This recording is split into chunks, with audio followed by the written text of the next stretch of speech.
자, 오늘이 무슨 날인지 아십니까? 오늘 교회 달력으로 오순절이에요. 오순절. 네, 오순절 뭔지 아시죠? 오순이라면 다섯하고 열이니까 50일이라는 뜻이잖아요. 어디서부터 50일이에요?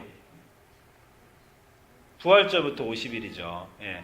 원래는 기독교인 절기가 아니라 유대인 절기입니다. 유대인 절기인데 예수님이 돌아가실 때 우리가 예수님을 가끔 이렇게 말하잖아요. 예수님이 유월절 양이다.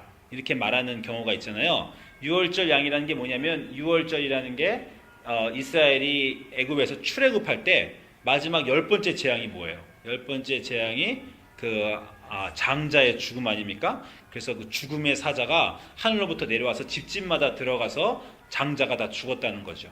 그런데 그럴 때 하나님이 이스라엘 사람들을 구원하시려고 문지방에다가 양을 잡아서 문지방에 피를 바르면 그 죽음의 사자가 거기를 넘어간다. 그 유월 넘어간다는 거예요. 영어로는 pass over잖아요. pass over. 이렇게 넘어간다는 거예요. 죽음의 사자가 거기를 넘어간다. 그래서 유대인들이 출애굽할 때 마지막 10번째 재앙 때 자기들이 살은 구원함을 받은 그 날을 기념해서 그 출애굽 때부터 지금까지 유대인들한테 제일 큰 절기는 유월절인 거예요. 유월절 날 하나님이 죽음의 사자를 우리 집을 넘게 하셔서 죽음의 사자가 우리 집에 들어오지 않았다.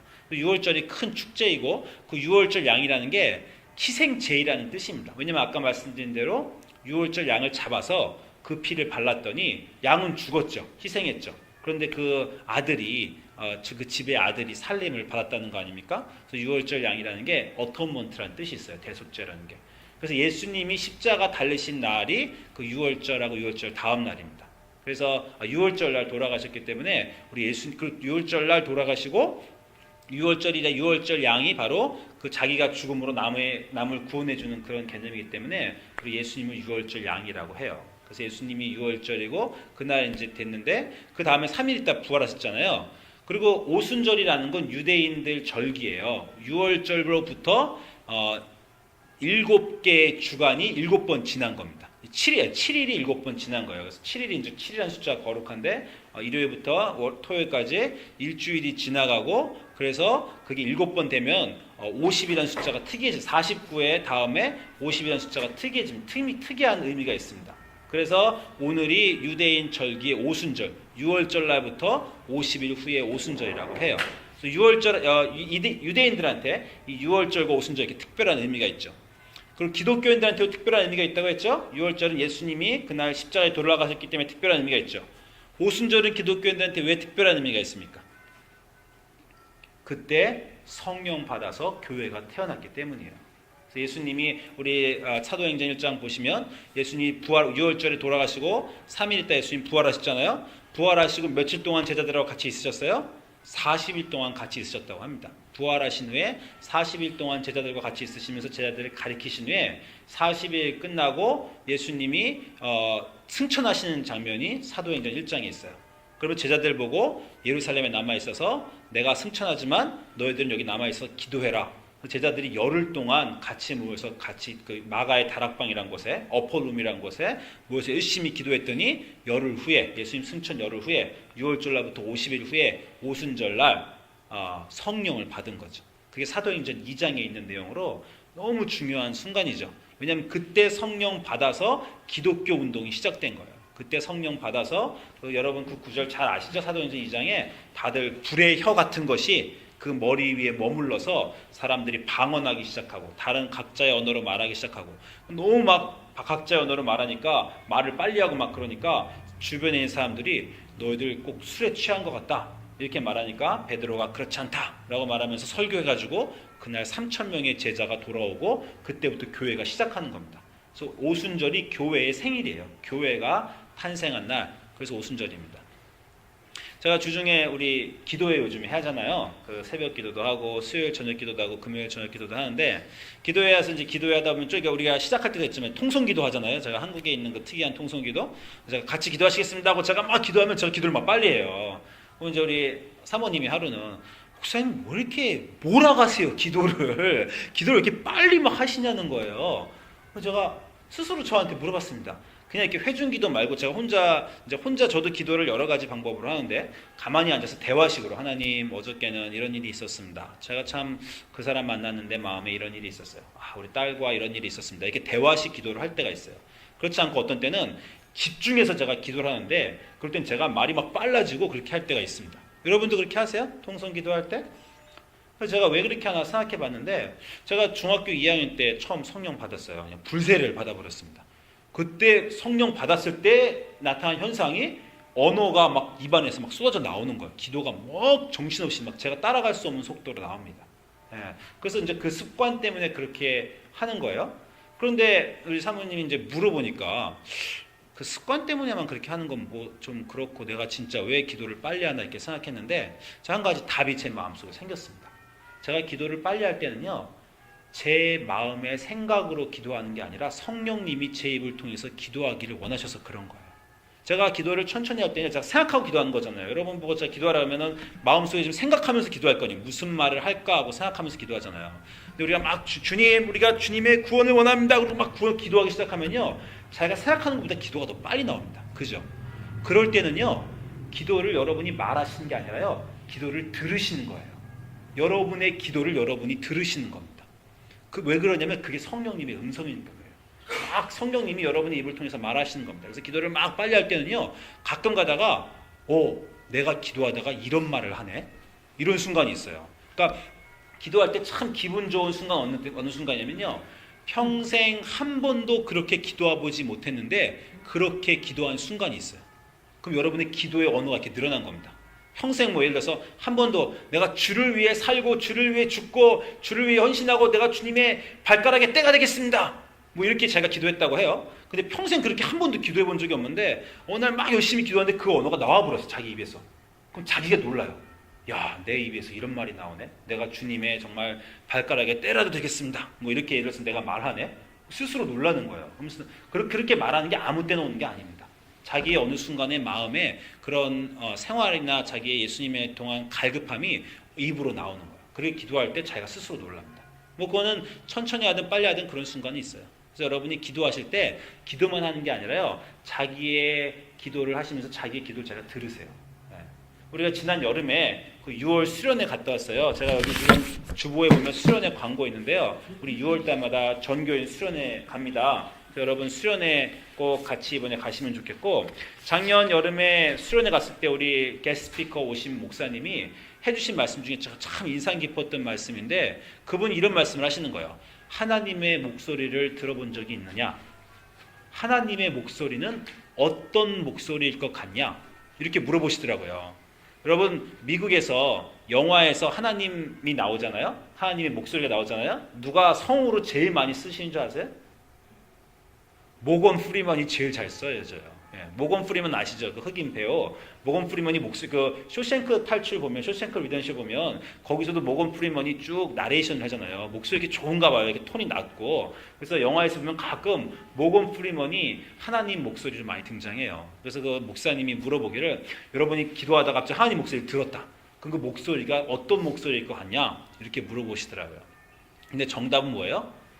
여러분 목소리입니다. 하나님의 목소리는요, 여러분 목소리. 여러분이 지금 말하신 여러분의 목소리로 하나님이 하나님이 여러분이 말씀하셨다면요, 여러분 목소리로 말씀하시는 거예요. 그래서 여러분이 기도하실 때 한 번도 안 쓰시는 단어를 쓰시면 이거 혹시 하나님 목소리인가? 그렇게 생각하셔야 됩니다. 그래서 여러분이 하나님 목소리를 들으시기 바래요. 우리가 다음에 더 공부하겠지만 오늘 구절에도 있지만요, 성경에 이런 말이 많아요. 성령이 말씀하셨다. 그럼 제가 이 구구절 읽으면 좀 궁금해요. 성령이 말씀하셨어? 갑자기 교인들이 모였는데 하늘이 딱 열더니 교인들 이렇게 예배 막 드리는데 너희들 중에 이렇게 해라, 이런 목소리를 들었다는 건가, 사람들이? 어떻게 성령이 말씀하셨다는 건 도대체? 우리 그냥 읽을 때는 아무 뜻이 없는데 진짜 상상해 보세요. 이런 누가가 썼는데 그때 성령이 교회에 말씀하셨다. 어떻게 말씀하셨다는 거예요? 궁금하잖아요. 많은 경우가 여러분 기도할 때, 여러분이 응답을 구할 때 여러분 목소리로 하나님이 기도를 주십니다. 자, 그런 일이 있는데 그 오순절날 그렇게 막 기도를 막 했다는 거예요.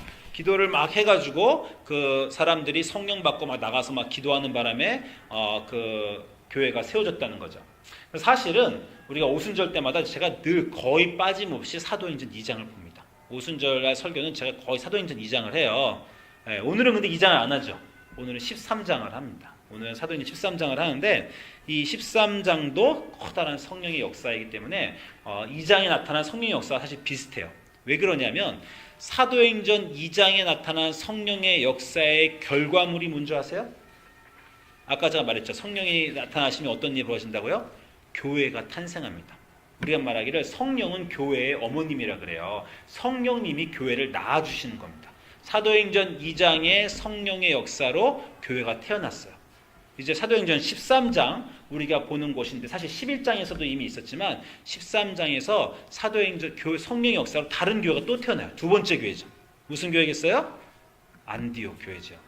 제가 말씀드렸지만 사도행전 1장부터 28장까지 있는데 둘로 딱 가르면 1장부터 12장, 13장부터 28장이라고 말씀드렸죠. 1장부터 12장은 베드로가 주인공이고 그 베드로는 예루살렘 교회를 대표하는 사람입니다. 그 13장부터 28장은 바울이 주인공인데 바울은 이 안디옥 교회를 대표하는 사람이에요. 그 사도행전 크게 베드로와 바울의 행전, 그리고 예루살렘 교회와 안디옥 교회의 선교 교회의 행동이라고 나타나면 돼요. 그런데 공통점이 있죠. 뭐죠? 두 교회 다 성령의 역사로 태어난다는 겁니다. 2장에서도 성령을 주셔서 교회가 태어나게 되고요. 지금 우리가 읽으신 13장에서도 이제 성령이 그 교회의 일을 주관하세요. 그래서 오늘 그 성령의 일을 같이 우리가 보도록 하겠습니다. 그 성령의 일을 같이 볼 텐데, 그래서 제가 오늘 얘기할 때 오늘 13장은요 성령과 안디옥 교회에 대한 내용이에요. 안디옥 교회라는 교회 이름 들어보셨어요? 저는 처음 안디옥 교회라는 이름을요 고등학교 때인가 대학교 때 들은 것 같아요. 저희 교회 교육 목사님이 안디옥 교회를 소개시켜 주셨는데 성령에 있는 안디옥 교회가 아니라요 전주 안디옥 교회를 소개시켜 주셨어요. 여러분 들어보셨어요? 전주에 한국 전주라는 도시에 안디옥 교회가 하나 있어요. 이렇게 됩니다. 전주 안디옥 교회 혹시 들어보셨어요? 한국 교회 여러 개 수백 개 수천 개 교회 중에서 아주 유명한 교회입니다. 왜 유명한 교회냐면요 전주 안디옥 교회는 별명이 깡통교회, 깡통교회. 왜 그렇게 써요? 건물 보세요. 깡통처럼 생겼잖아요. 지금 건물이요, 지금 저 슬레이트, 그런 슬레이트 천 있죠. 시멘트도 아니에요. 저게 원래 미군 비행기 경납고입니다. 미국 6.25 때, 6.25 이후에 미군 비행기 경납고를 교회에서 사서 교회 건물을 만든 거예요. 저 교회 교인이 몇 명일 것 같아요? 8,000명입니다. 교회가 8,000명 되면요, 메가처치잖아요. 8,000명 되는 교회들은 다 삐까뻔쩍 하잖아요. 건물들을 엄청 세우고 올리고 막 유리로 건물 바르고 엄청 중요하잖아요. 전주 안디옥 교회는 8,000명 되는 교회인데도 교회를 세우지 않아요. 교회 건물에 돈을 한 푼도 안 들입니다. 교회 건물은 그냥 저렇게 그냥 저 처음부터 비행기 경납고 저대로 저렇게 유지해요. 그 대신 헌금의 70%에서 80%를 선교비로 씁니다. 엄청난 교회예요. 이건 한국 교회 중에 아주 특이한 교회입니다. 헌금의 70%에서 80%를 자기 교회 건물이나 그런 거에 하나도 안 쓰고 전부 다 선교비로 써요. 한 교회에서 파송해서 내보낸 선교사가 400명이 넘습니다. 한 선교 단체에서도 그렇게 많이 파송할 수 없어요. 한 개개교회가 파송한 교회, 오래되지도 않았어요. 1983년도쯤에 세워진 교회일 겁니다. 그런데 그 교회가 전주에 있는데, 근데 그 교회가 왜 이름을 안디옥 교회라고 했어요? 안디옥 교회는 선교사를 파송하는 교회이기 때문에 안디옥 교회라고 하는 겁니다. 그래서 전주 안디옥 교회라는 얘기를 제가 처음에 듣고 굉장히 놀랐어요. 안디옥 교회에 대해서 아무것도 모를 때 대학교 때 우리 담임 목사, 교육 목사님이 소개시켜 주실 때, 야, 그런 교회가 다 있어? 그냥 깡통 같은, 이게 정말 슬레이트 지붕 같은 거에서 쉐드 같은 데서 있으면서 거기서 건물을 안 쓰고 70% 80% 다 선교비로 쓰냐? 야, 내가 그 교회 교인이면 예배당은 찜통처럼 덥고 창문도 잘 없고 교회 건물도 후지지만 정말 그 교회의 교인으로 자랑스럽겠다, 이런 생각을 제가 한 적이 있습니다. 그 교회가 안디옥 교회예요. 자, 오늘 그 안디옥 교회에 대해서 보실 텐데, 먼저 11장에 그 안디옥 교회 소개가 잠깐 나오죠. 11장에 우리가 지금 몇 주 동안 보았지만 그 예루살렘에서 흩어진 자들이 안디옥에 이르러 헬라인에게 복음을 전했다고 했어요. 그랬더니 예루살렘 교회가 어떻게 반응했습니까? 바나바를 보냈다고 했죠. 우리가 몇 주 동안 봤어요. 바나바를 안디옥 교회로 보내서 바나보고 이 안디옥 교회 그 헬라인들이 드디어 이방 세계의 이방인들이 복음 전파를 받았으니 바나바 가서 여기서 우리 전도하시오. 그래서 바나바를 파송했어요. 그 바나바에 대해서 우리가 몇 주 동안 보았고 그 바나바의 커다란 공헌 또 하나는 사울을 초청했다는 거죠. 그 11장 보면 바나바가 사울을 찾으러 사울의 고향에서 낙향해서 성령을 받았지만 아무것도 안 하고 낙향해서 가만히 있던 낙심해서 가만히 있던 다소라는 동네에 사울의 고향에 가서 사울을 불러들여서 안디옥으로 데리고 와서 둘이 교회에서 1년간 모여서 열심히 가르쳤더니 큰 무리가 모여서 그 제자들이 안디옥에서 비로소 예수를 따르는 지저스를 따르는 사람은 지저스를 크라이스트, 예수 그리스도라고 고백하는 사람이구나. 예수를 따르는 지저스 팔로워스를 우리가 크라이스트를 따르는 크리스찬이라고 하자. 그래서 안디옥에서 처음으로 기독교인들, 그리스도인이라 일컬음을 받았다라는 것입니다. 굉장한 것이죠. 안디옥에서 우리 정체성을 찾은 거예요. 기독교인이라는 거. 그 안디옥 교회가 예루살렘 교회가 대한 내용이 끝나고 그 안디옥 교회라는 그 교회의 내용이 시작하는 게 오늘 구절입니다. 그래서 오늘 구절에 13장 1절에 이렇게 시작해요. 안디옥 교회에 선지자들과 교사들이 있으니 곧 바나바, 아까 말한 그 바나바와 니게르라는 시므온과 구레네 사람 루기오와 분봉왕 헤롯의 젖동생 마나엔과 사울이라 이렇게 말씀하시죠. 자, 여기서부터 우리가 이제 안디옥 교회를 공부할 건데, 안디옥 교회의 첫 번째 소개를 보면 안디옥 교회는 뭡니까? 안디옥 교회는 어떤 교회예요? 선지자들과 교사들이 있는 교회예요. 예루살렘은요, 다릅니다. 예루살렘 교회는요, 사도들이 있는 교회예요.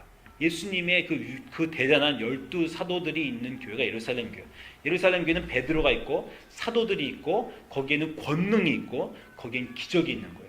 그게 예루살렘 교회의 특징입니다. 사도들과 권능과 기적과 모교회로서 첫 번째 교회로서 예루살렘의 특징이라면 이 안디옥 교회는 사도들이 있는 교회는 아니지만 교사들이 있는 교회. 여러분, 교사들이 많은 교회는요, 건강한 교회입니다. 교사들이 많은 교회는 정말 건강한 교회예요. 여러분, 우리 중에 교사분들 다 하시면 좋겠어요. 교사 어렸을 때 하신 적 있어요? 저도 고등학교 졸업하자마자 교사부터 했어요. 대학교 내내 교사하고 신학교 갈 때까지 교사하고, 교사하는 게 제 인생에서 가장 제 신앙을 많이 쌓아준 일입니다. 여러분 꼭 교사하셨으면 좋겠어요. 교사가 많은 교회가 정말 좋은 교회입니다. 그런데 교사가 많다는 건 무슨 말이에요? 성경 공부 반이 많다는 교회예요. 교사라는 게 무슨 교회예요? 바로 성경 공부 교사라는 얘기거든요. 안디옥 교회는 교사가 많았다는 얘기는요, 이런 많은 교사들이 있었다는 건 성경 공부 반이 많은 교회였다는 겁니다. 교사가 많은 교회가 건강한 교회란 말은요, 똑같은 말로 하면 성경 공부가 많은 교회가 건강한 교회라는 거예요. 그래서 성경 공부가 여기저기 있으면 그 교사가 있어야 성경 공부가 있고, 또 다르게 말하면 성경 공부가 있어야 교사가 나옵니다. 그래서 여러분 딱 생각해 보세요. 교회가 처음 생기면 우리가 뭘 하겠어요? 여러분, 성경 공부합시다. 그래서 예배 드리고 나면 우리가 이제 아직 성경 공부, 우리 한국말반 지금 금요일 날 막 있는데 처음 우리가 뭐 할 것 같아요? 성경 공부합시다. 그러고 모으잖아요. 사실 좀 안타까운 게 우리 성경 공부반 있었습니다. 금요일 날 7시 반에. 한 6개월, 1년 했죠. 한 1년간 했는데 요즘에 좀 다들 일이 있어서 금요일 7시 반에 여러분이 못 나오세요. 그럼 어떻게 돼요? 성경 공부반이 없어집니다. 사람이 안 나오니까. 그래서 지금 영어 성역 공부반하고, 원래 영어 성역 공부만 있다가 우리 교회 스페니시 성역 공부는 따로 떨어져 나가고, 한국말 성역 공부가 따로 떨어져 나갔어요. 한국말 쓰는 사람도 있다가, 그러다가 안 돼가지고 다시 영어 공부로 통합했어요. 그러니까 안타까운 일입니다. 근데 왜 그런 일이 벌어졌어요? 사람이 안 오니까. 여러분이 성역 공부에 오셔야 돼요. 여러분이 성역 공부에 오시면 그 성역 공부의 리더가 누군가 리더가 됩니다. 그 성경 공부를 막 인도하잖아요. 그럼 어떻게 돼요? 그러면 성역 공부를 하면 그 성역 공부에 점점 더 많은 사람들이 오고, 그럼 그 성역 공부를 한 사람 중에서 이제 리더가 세워지는 겁니다. 그러면 그 성역 공부를 둘로 쪼개고 리더가 2명이 되고, 또 그 각 그룹에 교사 사람들이 오는데 또 자꾸 사람들이 와요. 그럼 성역 공부 하다 보면 그 온 사람들이 훈련받고 거기 있는 사람들이 넘치면 또 쪼개서 성역 공부를 또 늘리는 거예요. 그렇게 교회가 성장하는 겁니다. 간단하지요, 교회 성장이. 여러분이 성역 공부 오시면 된다는 거예요. 성역 공부 오셔서 앉아서 성역 공부 열심히 하셔서 성역 공부를 통해서 여러분이 교사 되시고, 여러분과 여러분 친구들이 와서 그 성역 공부반이 늘어나면, 성역 공부반 점점 늘어나고 교사가 늘어나면 그게 교회의 성장입니다. 안디옥 교회는 그런 일이 일어나고 있었다는 거예요. 여러분, 성역 공부 오시는 게 여러분이 교회를 세우시는 길입니다. 성역 공부 오셔서 같이 성역 공부 하시고, 그리고 여러분이 성역 공부 하실 때 성역 공부의 목표를 분명히 하세요. 내가 성역 공부하는 목표는 이 성경 공부를 통해서 여러분이 성경 공부 교사가 되시기 위해서인 거예요. 제가 우리 모든 교회 교육이 다 그래요. 아동부, 중등부, 고등부 열심히 우리가 매주 주일학교 시키잖아요. 그 목적이 뭐예요? 너희들 대학교 가면 너희가 교사해라는 거예요. 우리 유스 사역을 할 때 제가 유스 사역에 가장 크게 보는 건 유스 아이들이 아동부를 교사를 하면요. 확 큽니다. 아이들이. 영적으로 크고 성숙해지고 제가 제일 많이 배울 때는요. 앉아서 성경 읽을 때가 아니에요. 같이 성경 공부하고 제가 교사하는데요. 갑자기 학생들이 뭔가 질문했어요. 제가 모르는 거 질문합니다. 여러분 교사라고 할 때 제일 걱정하시는 게 뭐예요? 목사님 저 아직 성경 몰라요. 제가 어떻게 감히 교사가 이렇게 말하실 필요 절대 없습니다. 왜냐하면요. 그분은 평생 몰라요. 근데 언제 알게 돼요? 교사하면서 알게 돼요. 교사를 하는데 애들이 질문하잖아요. 그러면 그 교사에게 하나님이 성경의 지식을 주십니다. 그 교사 맡은 걸 담당해야 되니까. 제가 매일 많이 배운 건요. 애들이 저한테 물어볼 때 갑자기 이거 어떻게 대답하지? 나 모르는 건데? 이렇게 할 때 갑자기 입에서 답이 나오더라고요. 그게 성령님이 주시는 성경의 지식입니다. 그래서 여러분이 꼭 교사를 하시면 좋겠어요. 그래서 성경 공부가 커야 여러분이 성경 공부를 오시고 그걸 통해서 교사가 되시고 성경 공부가 늘어나면 교회가 트는 겁니다. 첫 번째 안디옥 교회의 특징은 선지자들과 교사, 가르치는 사람들이 있었다는 것이고 그 말은 배우러 오는 사람들이 많이 있었다는 것이야. 그래서 교사가 있는 교회, 성경 공부가 많이 있는 교회가 좋은 교회고 성장하는 교회입니다. 우리 교회가 그렇게 되었으면 좋겠고 우리가 지금 막 시작한 한오버가 되었으면 좋겠어요. 그 교회의 두 번째 특징을 보세요. 이 장에 뭐라 그럽니까? 그 교회는 어떤 교회예요? 그 교회가 주를 섬겨 금식할 때에 이렇게 말합니다. 지금 한국말로는 섬기다라는 단계, 서브한다, 서비스라는 단어가 나오는데 여러분 영어 성경 보세요. 뭐라 그래요? 월십했다고 말해요. 이게 섬긴다. 우리가 이제 영어로 예배가 월십도 되고 서비스도 되잖아요. 주를 섬기는 게 예배하는 겁니다. 그래서 첫 번째는 교사와 성경 공부반이 많던 교회가 안디옥 교회고 두 번째 안디옥 교회는 예배와 기도가 있던 교회예요. 이 교회는 주를 섬겨서 금식한다 이렇게 말하잖아요. 여러분이 교회 찾으실 때나 또 어떤 교회에 대해서 알고 싶으실 때 요즘에 제일 먼저 뭐 하세요? 그 교회 웹사이트 들어가죠. 저도 어떤 교회 이번에 저희가 그 선교 같이 가기로 했는데 그 쿠바로 선교 가기로 했는데 토론토 영락장로교회랑 같이 가기로 했어요. 그럼 제가 제일 먼저 뭐 하겠어요? 인터넷에서 토론토 영락장로교회 쳐봅니다. 우리 같이 가는 교회가 어떤 교회인가 알아봐요. 그럼 어느 교회 웹사이트 가면 제가 제일 먼저 보는 게 뭔지 아세요? 예배가 몇 개인가. 그거부터 봅니다. 여러분 그렇지 않아요? 여러분이 어디 가서 교회 찾을 때 내가 다닐 교회 찾을 때 웹사이트 가면 그 교회에 뭐뭐 넣어보세요. 이 교회 주일날 예배 몇 개인가? 8시 반, 9시 반, 11시 반, 12시 반, 뭐 4시, 2시. 교회가 예배가 7개야? 일요일날? 여러분 그거부터 보시지 않아요? 그죠? 근데 어느 교회 예배, 주일 예배 11시 딱 하나 있어요. 여러분 느낌이 탁 뭐예요? 아, 이 교회 약한 교회구나. 그거 먼저 생각하시죠. 예배가 많은 교회가 강한 교회입니다. 우리 교회는 예배가 몇 개 있어요? 좀 우리 다행히도 10시에 한국말 예배가 있어요. 그 다음에 11시 반에 유스 예배가 있고 12시 반에 어른 예배가 있고 12시 반에 또 애들 예배가 있죠. 교회는 작지만 예배가 4개나 있어요. 사실 제가 감사합니다. 사실 더 만들고 싶어요. 12시 반에 있는 지금 12시 반에 영어 예배하고 스페니쉬를 같은 언어로 드리는데 전 스페니쉬 예배도 따로 만들면 좋겠어요. 그래서 예배가 5개가 됐으면 좋겠어요.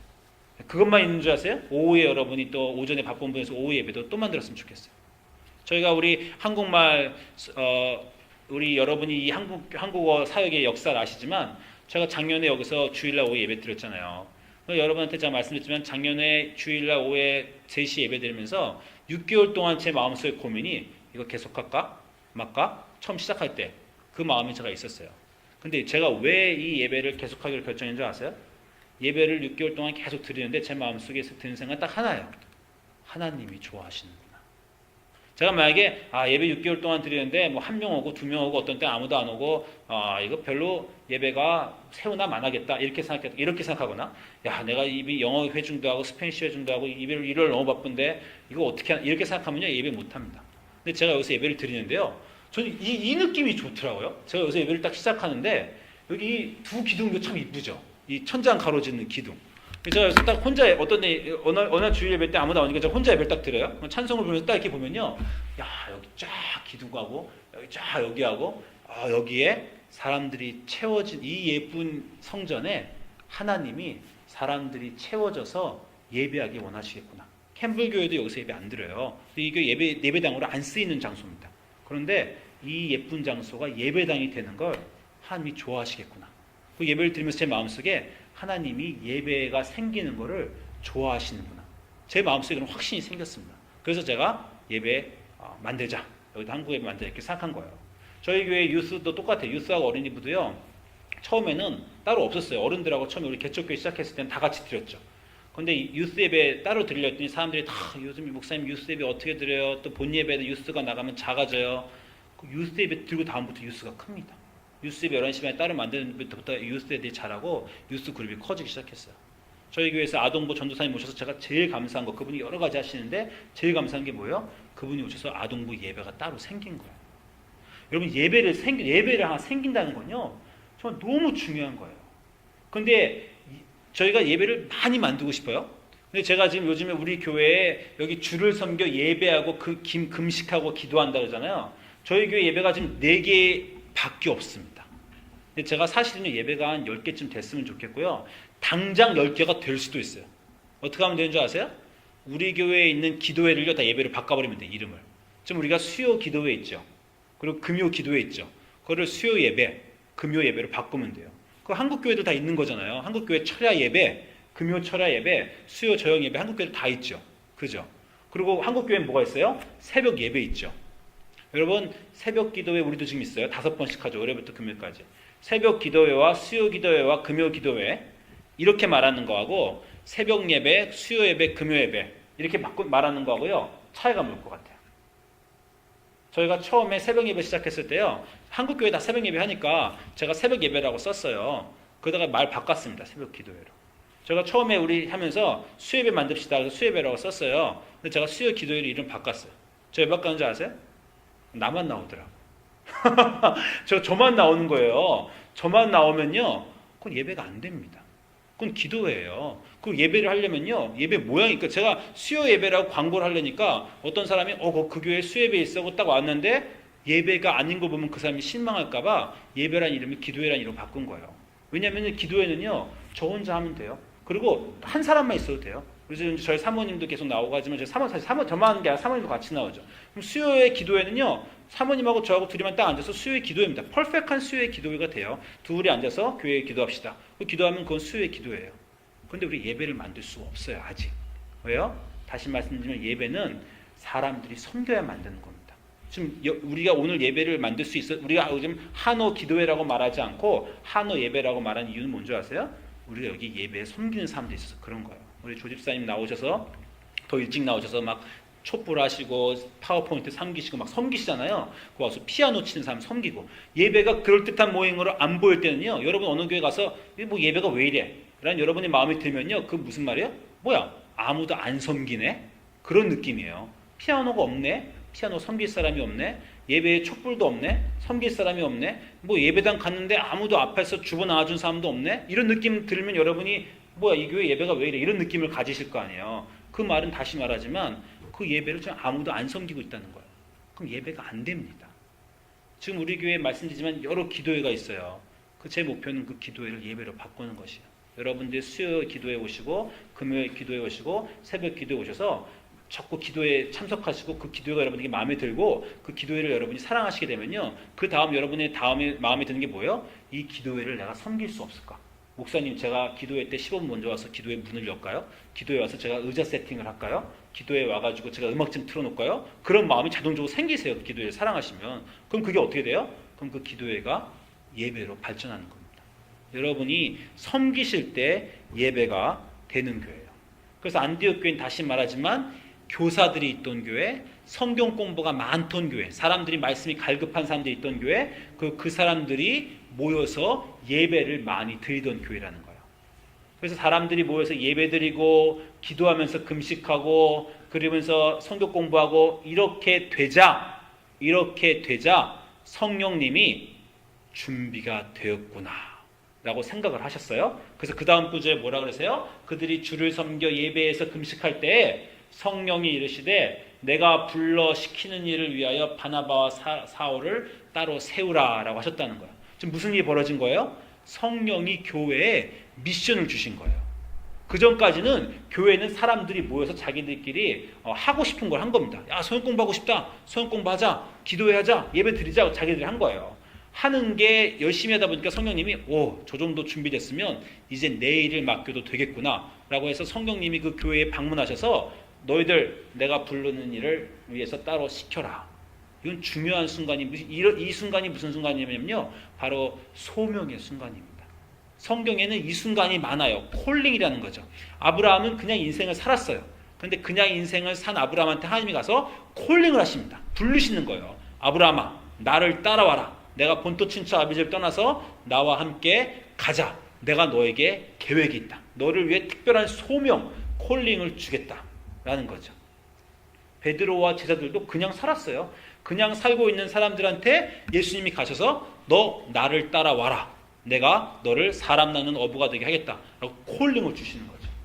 이 사람들도 그냥 살았어요. 안디옥 교회에 모여서 그냥 살고 예수님께 섬기고 있는데 성령님이 안디옥 교회가 너무 기특한 거예요. 모여서 성경 공부하고 금식하고 예배 보니까 이제 안디옥 교회한테 너희들 나를 위해 따로 사람을 세워라. 내가 너희들에게 너희를 부른다. 콜링을 준다. 소명을 준다. 내가 너희들을 위해 너희들을 쓰고 싶다. 라는 겁니다. 성령이 일을 주시는 교회가 바로 성령님의 교회입니다. 이건 너무 중요해요. 제가 이 말씀을 고민하다가 그런 생각이 들었어요. 성령님은 교회의 생명이구나. 마치 하나님이 아담을 만들어서 진흙으로 만들잖아요. 그런데 아담은 아직 생명이 아니죠. 아담이 언제 생명이 돼요? 하나님이 아담한테 숨을 불어넣어 주실 때 아담이 생명이 되죠. 여러분 에스겔서 37장 보면 마른 뼈들의 환상이 있어요. 뼈들이 막 있는데 에스겔이 태어나니까 뼈들이 일어나서 사람 모양은 됐어요. 근데 뭐가 없었어요? 그 안에 하나님의 브릿, 생기가 없었어요. 그러니까 에스겔이 생기야 사방으로부터 와서 이 죽은 자들을 살게 해라. 그랬더니 생명이 그 마른 뼈들에 들어가서 마른 뼈들이 생명을 얻게 되니까 커다란 군대가 됐다는 거죠. 교회는 우리가 세웠습니다.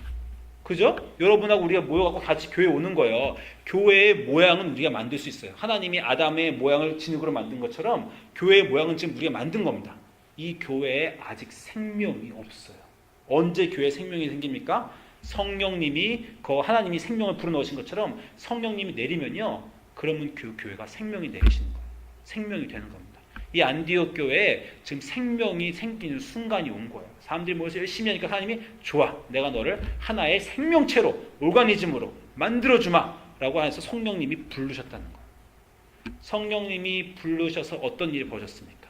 성령님이 불러서 따로 세우라 그래서 이 왜 따로 세우라 그랬어요?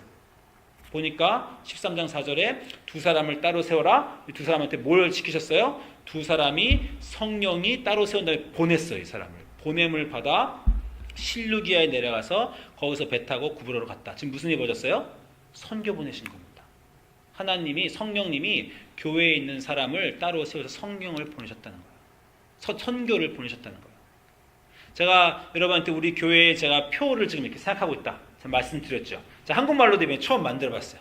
자, 우리 교회에 대해서 교회의 중요한 사역에 대해서 생각할 때 교회는 예배가 있어야 되고 교육이 있어야 되고 제자를 만들어야 되고 교제가 있어야 되고 구제가 있어야 되고 전도가 있어야 되고 선교가 있어야 되겠다. 제가 이제 교회의 핵심 분야 이렇게 세웠는데 그 영어로 제가 예배와 이 교회 교육과 제자도 그래서 WED 그렇게 말하고 그 다음에 교회가 해야 되는 일 릴리프하고 에반젤리즘 미션 구제와 전도와 선교에서 RAM이라고 말했죠. 제가 WED RAM 그렇게 생각하고 나니까 그 중간에 이제 교제도 있어야 되겠다고 해서 교제까지 넣어서 제가 WED FRAME 이렇게 교회 그걸 만들려고 그래요. 한국말로 만들어 봤거든요. 말이 웃깁니까? 예교제 교구전선. 외우기 쉬워요? 예교제 교구전선. 이렇게 제가 만들었어요. 예배와 교육과 제자도와 교제와 구제와 전도와 선교. 제가 이렇게 아직 제가 좀 완전히 못 만들어서 좀 바꿀 수도 있어요. 근데 주된 이거가 바로 오늘 말씀한 안디옥 교회입니다. 교회라는 건 모이면 예배 드려야 돼요. 그 안에 교사들이 있어서 교육해야 됩니다. 그 교육하고 예배가 교사되면서 제자가 나와야 돼요. 이거는 뭐예요? 교회가 준비하는 겁니다.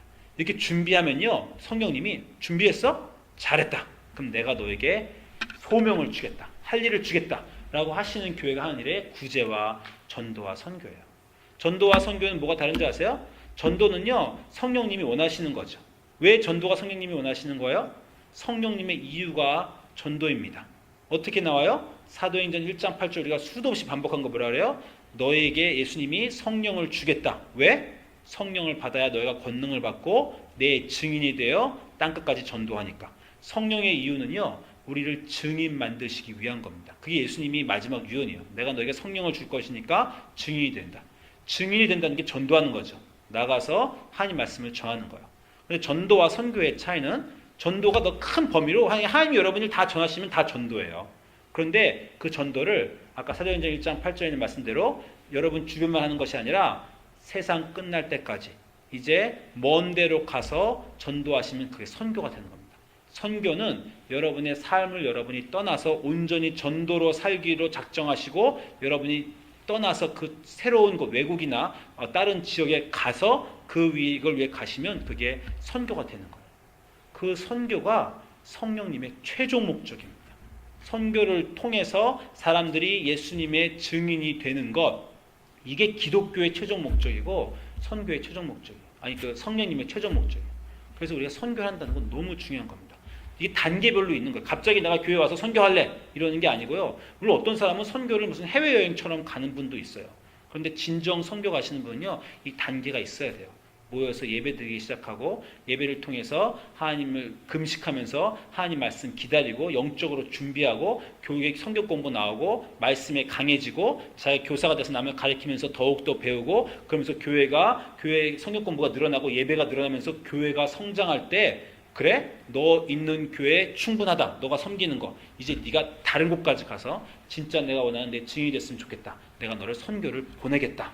라고 하나님이 하시면요. 여러분이 성령님이 주시는 일을 여러분 인생에 갖게 되는 겁니다. 이건 너무 중요해요. 여러분이 그 전까지는요. 여러분의 인생이 어떤 거냐면 주님, 저희가 직장을 구하고 싶습니다. 저를 도와주십시오. 이렇게 기도하잖아요. 아이를 키우는데 너무 어렵습니다. 아이를 키울 지혜를 주십시오. 제가 누구와 갈등이 있는데 저를 도와주십시오. 제 몸이 아픈데 저를 낫게 해주십시오. 지금 뭐예요? 여러분의 생활이 중심이고 하나님은 여러분의 생활을 도와주시는 분이에요. 그게 우리가 태어나서 지금까지 살던 모양입니다. 그 인생이 한번 변해야 돼요. 어떻게 변해야 됩니까? 주님 뭘 원하십니까? 주님이 원하시는 건 도대체 뭡니까? 내가 주님이 원하시는 걸 하고 싶습니다. 주님이 원하시는 걸 하게 해주세요. 인생의 중심이 바뀌는 순간이에요. 그게 진정한 기독교인이 되는 순간입니다.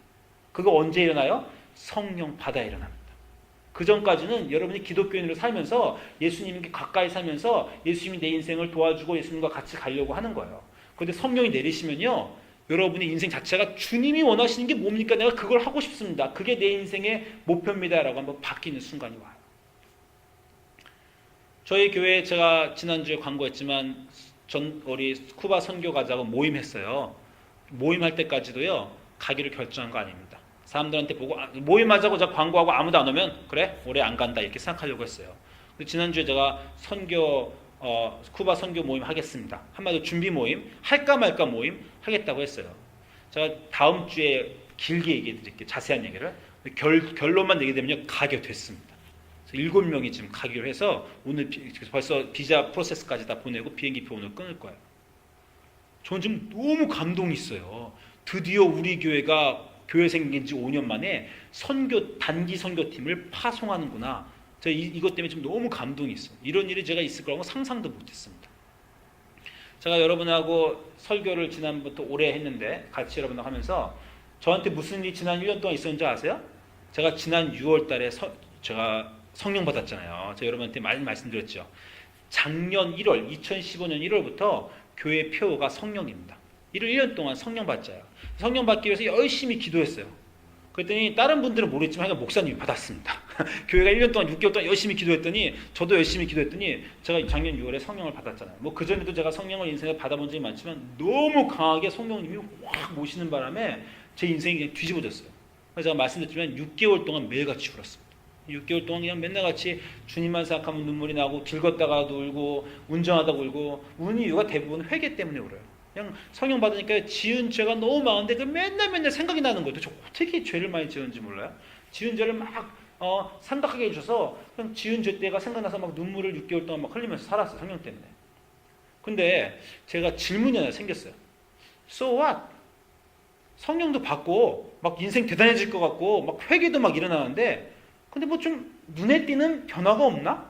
성령을 받았으니까 이제 기도를 하면 와 그냥 기적이 일어나고 막 그래야 되는 거 아닌가? 좀 뭔가 성령이 일어났으니까 눈에 띄는 변화가 있어야 될 것 같은데 심령도 변하고 회개도 하고 눈물도 막 흘리는데 뭐 변화가 없나? 이런 궁금증이 들었어요. 제가 여러분한테 물어볼게요. 여러분 저를 아시니까. 지난 1년 동안 작년 6월부터 지금 5월까지 1년 됐습니다. 1년 동안 여러분이 저를 아시는데 제가 변화된 게 뭐가 있어요? 딱 보시기 목사님 성령 받으시고 작년 6월에 지금 1년 동안 제가 눈에 보니까 이게 확 변했습니다. 뭐가 있어요? 말씀 좀 해주세요. 하나가 있다는 걸 알게 됐어요. 43년 동안 선교여행을 한 번도 안 가본 사람이요. 작년 6월부터 지금 올해까지 4번을 갑니다. 이거 기적 아니에요? 제가 작년 6월부터 지금까지 선교를 4번 가요. 단기 선교를. 네? 작년 6월에 멕시코 가고 올해 1월에 올해 작년 11월부터 올해 1월까지 쿠바 가고 올해 3월에 카자흐스탄 가고 이제 올해 7월에 쿠바를 또 가기로 했어요. 그리고 이게 단계별로 처음 멕시코 그냥 직지로 갔다가 그다음에 쿠바는 언어 연수 겸해서 선교를 갔다가 카자흐스탄은 완전히 선교를 갔다가 다 혼자 다니다가 드디어 우리 교인들 끌고 선교 갈 수 있게 생긴 거예요. 아니 이게 성령 역사 아닙니까? 전 정말 놀랐어요. 마음의 심령이 막 기도하고 아까 말대로 예배하고 기도 열심히 하면요. 여러분 나 예배하고 요즘에 안 드리던 예배 열심히 드리고 안 드리던 기도 열심히 드리고 성역권 열심히 드리고 근데 인생이 뭐 변화가 없네? 이렇게 생각하실 수도 있어요. 근데 그게 딱 차서 준비가 되면요. 드디어 하나님이 쓰십니다. 여러분. 야, 쟤 준비됐구나. 내가 너를 따로 불러 세워라. 쟤를 따로 불러 세워라. 내가 소명을 주겠다. 그게 인생의 목적입니다. 하나님이 중심이 되는 순간. 선교 가게 된 이유는요. 제가 보니까 한 가지밖에 없더라고요. 작년 6월부터 제가 성령 받고 제 마음속에 아까 그 변화가 생겼어요. 그 전까지는요. 교회에 사역을 해도 이렇게 기도해요. 주님, 제가 교회하는데 교회 좀 도와주세요. 내가 교회하는 사역 좀 도와주세요. 제가 이렇게 기도할 때는요. 선교가 생각 안 됩니다. 그런데 계속해서 드는 기도가 주님 어떻게 할까요? 주님 뭐 원하십니까? 주님 이 교회에 뭘 원하십니까? 이 교회가 뭘 했으면 좋겠습니까? 제가 주님을 위해서 뭐 했으면 좋겠습니까? 이것만 계속 생각하니까요. 선교를 가게 되더라고요. 여러분 삶이 어떻게 살기 원하십니까? 기독교인으로 몇 년간 사셨어요? 30년, 20년 기독교인으로 혹시 날 때부터 지금까지 살지 않으셨습니까? 여기까지 혹시 여러분의 인생을 살면서 하나님 내 인생을 도와주세요 라고만 살진 않으셨습니까? 그 인생이요 한 번은 성령을 받고 주님 내가 어떻게 도와드릴까요? 주님 내가 주님이 원하시는 어떤 일을 하면 좋겠습니까? 라는 걸로 한 번은 바뀌어야 됩니다. 그 바뀐 과정이 오늘 안디옥 교회가 보내주는 과정이에요.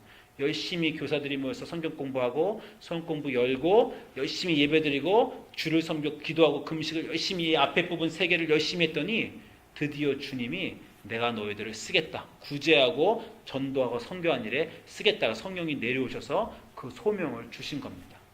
우리가 우리 인생에 그 순간까지 자라서 주님의 일을 하는 사람, 주님이 삶의 목적인 사람, 주님이 삶의 이유인 사람이 우리가 되었으면 좋겠습니다. 기도하시겠습니다.